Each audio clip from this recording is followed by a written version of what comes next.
今天有幸为您播出其中一场睿智开示，师徒之间节目《鲁米的诗：雨中的果园》3集之3。2008年12月21日以英文开示于法国。And God continued comforting Noah thus. When a tooth is rotten, pull it out. It's not a tooth anymore. The rest of your body will be miserable if you don't. If you don't pull that rotten teeth out, the rest of your body will be miserable. Be rid of it, even though it was once yours. And Noah replied, I am rid of everything, my Lord, except your essence. You know how I am with you. As the orchard is with the rain, and 20 times more. Means the orchard needs the rain so much. Without the rain, the orchard cannot blossom. He said 20 times more than that. I'm with you. I need you. Yes. Living in you, rejoicing in you, like a beggar, receiving all he needs directly from wealth itself, with no one's hand in between. Not united, not separated, perfection. No qualities, no description, no cause.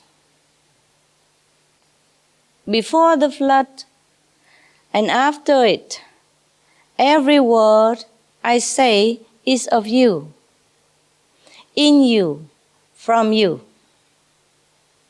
As a woman speaks night and day with the ruins of her beloved, where now she lives in perpetual conversation. Like even the husband has died, yeah? But the wife who loves him so much, they still live in his company, in his presence, and talk to him all the time.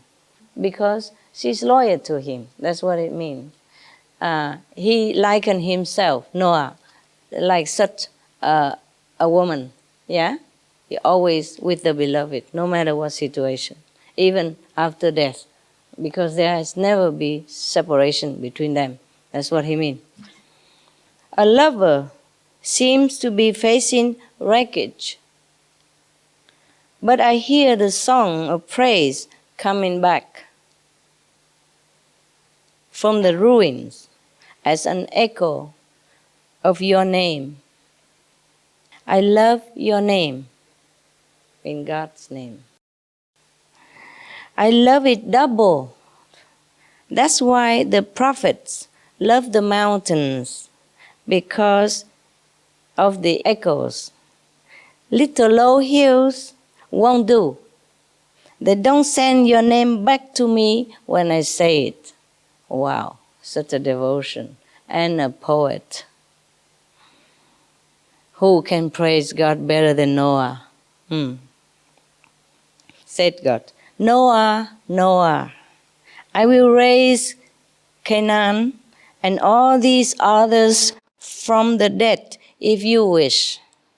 I don't want you to grieve, Noah. So Noah say what? What would Noah say? Guess. Tell me. Are you Christian, by the way? You are, I bet. Many of you. What would Noah say after God promised that he would rise all the dead, including the pieces of his son, Canaan? What would Noah say? What would you say? Please? No? Please do it? No? No. Okay, good. Good boys, good girl. So Noah said to God, no, drown me too. Keep drowning me every moment. Your will is my joy. I carry it with me as my soul.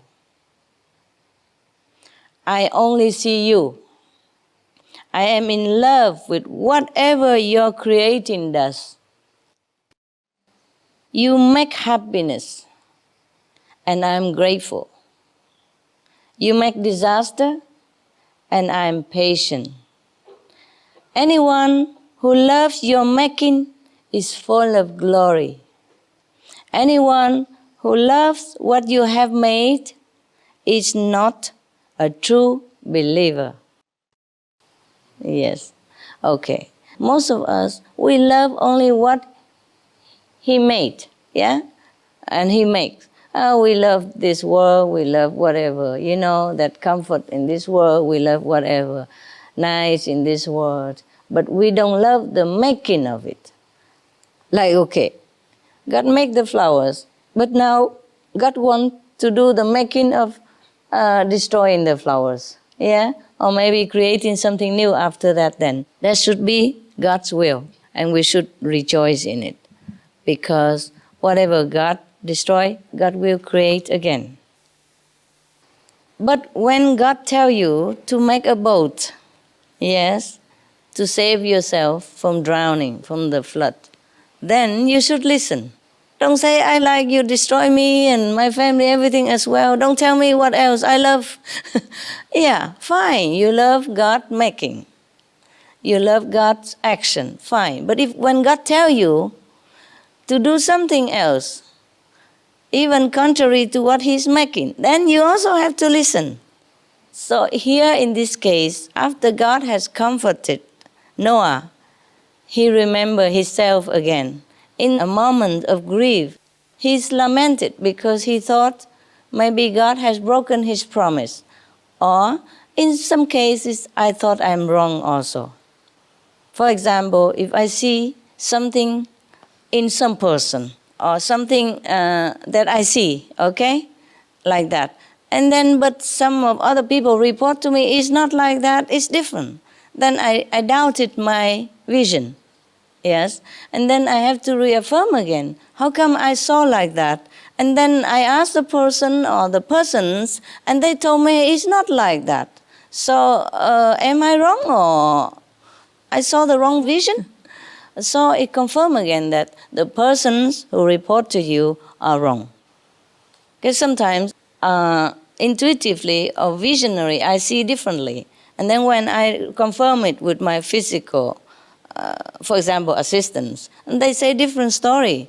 And I also have sometimes difficulty to verify whether it's true or not. If I don't have the evidence in my hand, then I just have to take their words for it. And then check in again whether I'm wrong in the vision or my intuition is incorrect.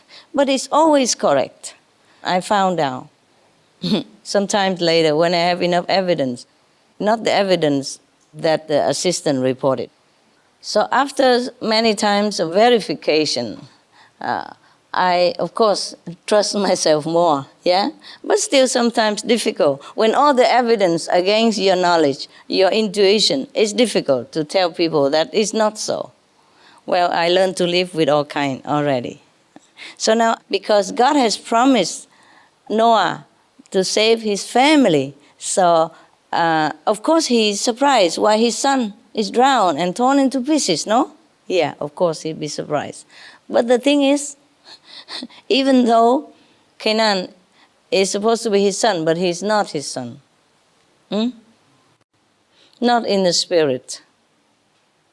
Not in the heart. Maybe not even in the blood. So he's not the family. Yes, okay? The one who are our relatives are the one who are one with us.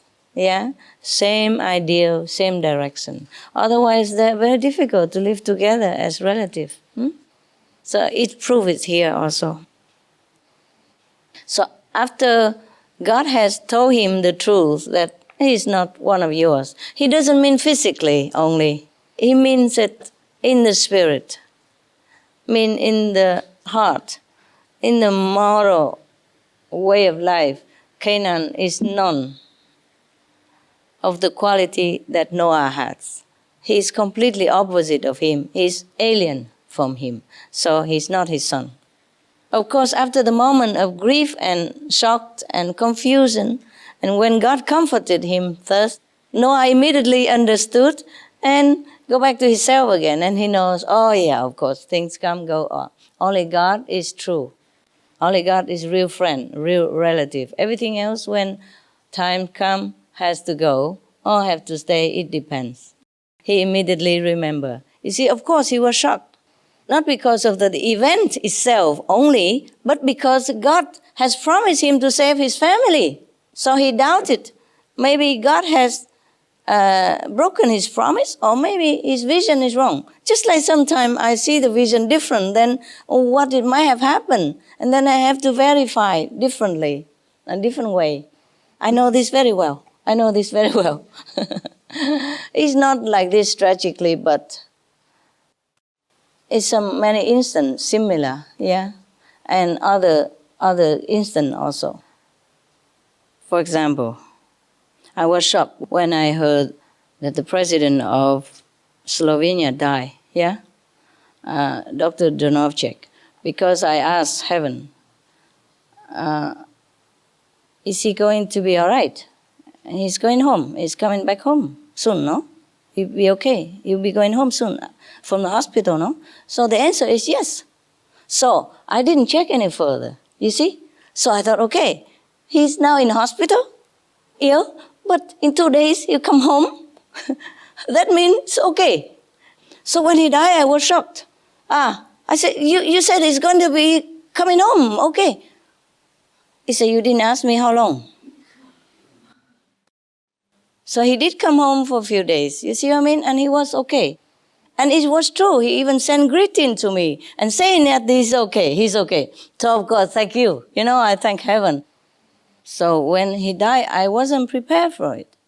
Because once somebody came home from hospital, check up already, and he's okay, and even send my greeting and say he's okay.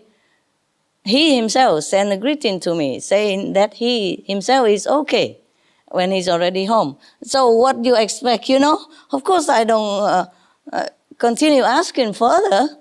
It's so obvious to me that he's home and he's okay. And then he died a couple of days later. So I lamented. I said, you say he's home and he's okay? And then heaven told me, but you didn't ask how long. Of course, he was okay for a few days. So this is the thing, that sometimes the physical evidence will go against your vision or your intuition or your knowledge from the future or from whatever happening. Yeah. So I understand very well that he was shocked, Noah, when his son died like that, while remembering that God said his family will be saved because they're a virtuous family. Yes. But the one who is not virtuous, the one who's so cold-hearted like that, obviously is not your family, right? The family is the one who love each other, right? Who help each other and who are one with each other in many ways. Not this one. He's even worse than enemy. The enemy sometimes see in you in a weak condition, fragile situation, like what your sister just mentioned about the Bible, like Noah when he mistakenly eat the fermented grapes and being drunk and, exposing himself into a fragile situation. And his son mocked him, ridiculed him, instead of helping him to go into a safe place or cover him up, to protect his honor and his life. So the other two sons say, this is not the way to treat your father. You see? So they help him and cover him up and put him to bed for safety until he recover. Yes. Because it's not him who is like that. It might be the karma that make him eat the grapes without knowing that it's the fermented grapes. Or maybe he even knew it, but he had to do it for erasing some karma of some people, or the price he has to pay for being a master. Either way, he's in a very fragile and difficult and weak situation, dangerous situation. So as a son, should help him, right? He should help him, but he didn't. Not only he didn't, he even mock him and ridicule him and, curse him and all that. This is not good. You know already. So this kind of person is not your relative, no matter if he's born into your family. Because enemies sometimes seeing you in this situation is still maybe soften the heart and do not attack you at that time. Yeah, maybe let you recover first and maybe attack you later. Or even enemy, when in an emergency situation, knowing the danger around, would walk into the boat first, right? And would be thankful even. And then say, oh, I'm sorry we have been enemies all this time, but thank you for saving my life. In many cases, enemy become friends because the enemy help him, the so-called enemy, yeah? Sometimes like neighbors, they have been bickering for years, with each other, but maybe sometime the house collapse and the neighbor, come and help that person out and save his life, then they become friends forever, yeah? Or sometimes enemies or foes, but happen to help each other in some desperate situation, then they would turn around, become friends and say, thank you for saving my life, thank you for helping me, no? It is normal, the case. But not with this guy. He is really a devil incarnate. You can see that. He's there just to ruin Noah's happiness and life, all his life. And so now the time has come that he cannot ruin him any further. Yeah? Then he destroy his life in such a way as to hurt the loving, compassionate person, so-called his father. But luckily, God is immediately on his side and he's always there and enlighten him quickly, yeah? Parting the dark cloud in front of his eyes and let him see the truth. And you see immediately he's back to himself and he's praising God like always. Like no one has ever can praise God better than that. Such a poetry flowing from his lips, such a joy from his heart, such a gratitude, such a happiness, such a bliss of being one with God, of knowing what God is, of knowing that everything is all right under His will. Isn't that wonderful? So I do hope that in any of the emergency situation, we can all act like Noah here, and that God always be our comforter and refuge, because nothing else really that's safe for us. As I told you already, maybe the water rise from the sea. Okay, we might think mountain is safer, but who knows? If the water rise too high, the mountain give in also, yeah, and erode it. Yes, too much raining, the mountain will also run away. Damage, ruin, yeah. Too much water and all the earth becomes different shape and broken, or earthquake, everything, and who knows, the fire will come out from the earth. Some hidden volcanoes, might be open. Anything happen. You never can say that mountain is safer than the sea or the land is safer than the sea. If you have to die in whatever way, you have to. Right? Yeah. Except you take refuge in the spiritual power, in the God within you, nothing else is really safe. And if that God say, okay, your time is up, you go back to me now, go back home now, then we're fine. Yes. But it's not like we can run away from disaster. Anyone. See? Even okay, we are safe in the land. How safe? There are cars. Car accident do happen, And sometimes even cooking in the oven, the gas explode, or electricity short circuit, anything happen. And as we know, or maybe Mark Twain have written it. Is it Mark Twain who said that most people die in bed? Well, Mark Twain, the writer. But anyway, it's true. Even if he wasn't the one who wrote it, it's true. Most people die in bed. Safe. You see, in the house. So where would you run? Okay? So the question is, it's not you die or not die, whether the war ends or not end, but how we die, how we live before we die.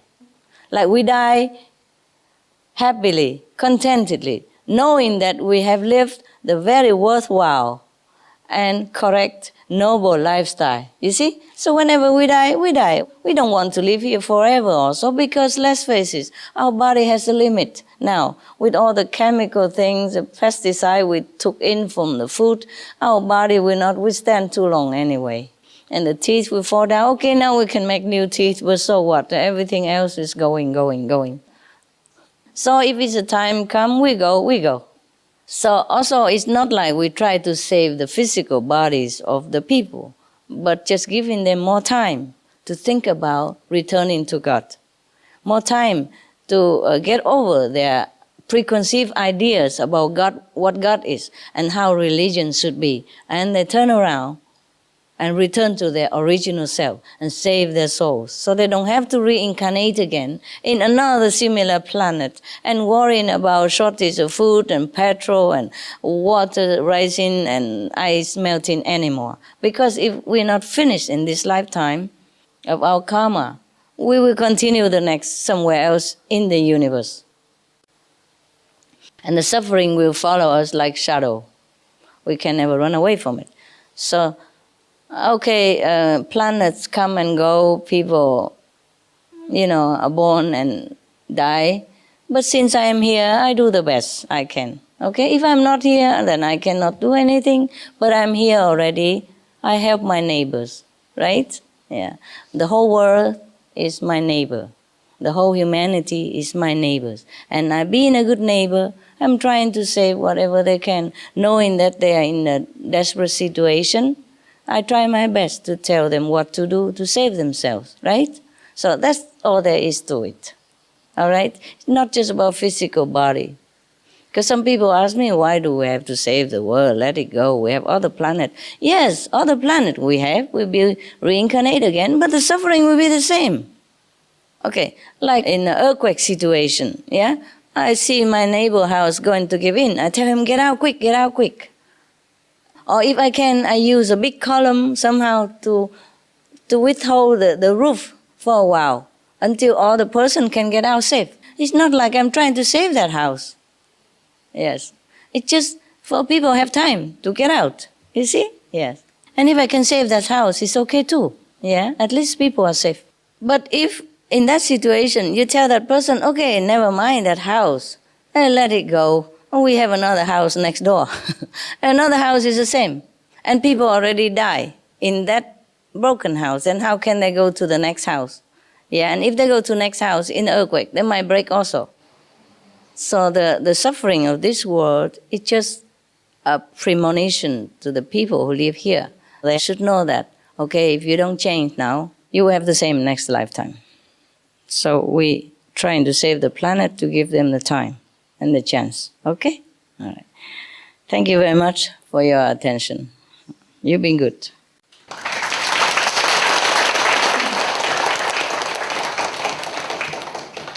Very good.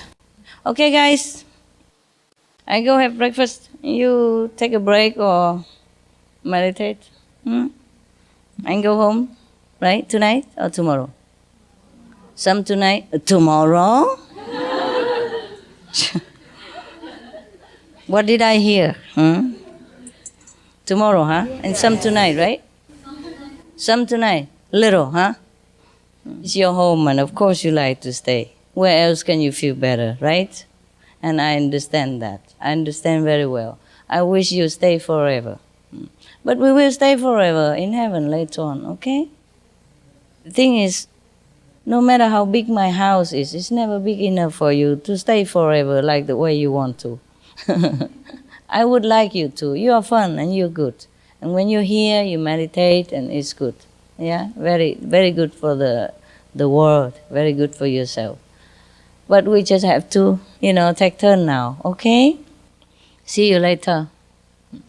Meditate or have a quick break and meditate. Don't hang around too long because you have to go eat now, soon. So make the best of it. Meditate now. Just from 5 to 10, you will be all free anyway, okay? Try to meditate whenever you can. You make the best of it. Some people behind don't see me, okay? I'm coming. Coming, going. Love you. Yes. And the heart-to-heart connection. You see? You see, Canaan has been taught by his father all his life.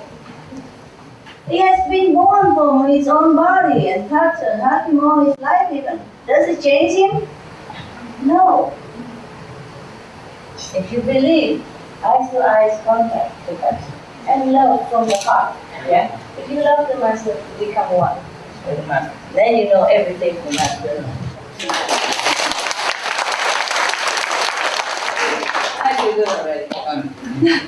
Actually, I really like that we sit outside in the garden at night, but to me, I love that garden, I save a little bit for myself, so normally I go there to sit in the garden. Up to now, I have never been in my room. I mean, before you came. Just because after you came, I have to in my room. Otherwise, you hang around outside, all of you. I really love you sit on the stone there, the pebble. And I sit in the middle there, and all of you sit there, and it's cool. And before you came, I always eat out there. So I never really liked to go in the room. I always eat there, even when it's not too cold like this, not too cool like this, but it's outside. Yeah. I love you guys. I really love you.